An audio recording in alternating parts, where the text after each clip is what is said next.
125 after 1 year na paggamit ko.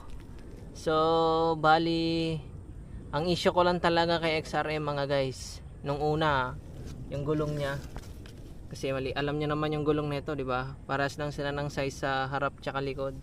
Yung harap nito is 2.50. So pinalitan ko na siya ng 3.0 para medyo tumaas naman. Ayun, kasi hindi ko pa afford bumili ng shocks to, ng rear shocks na mataas kasi medyo mahal din. Kaya yung gulong na lang, bumili ako ng mas mataas. Kasi kapag may angkas guys, pag ganun yung gulong, ito sumasayad tong center stand na yan, lalo na pag may humps, sumasayad siya guys. Siguro sa timplahin nyo na lang pag hindi nyo pa ito, kasi di ako marunong magtimpla niyan Hindi ko lang sure kung natitimpla to itong shocks na to. Pero ito, pinalitan ko na lang ng gulong. Ayan 3.0 na siya guys. Kaso ang sakit nitong gulong na to,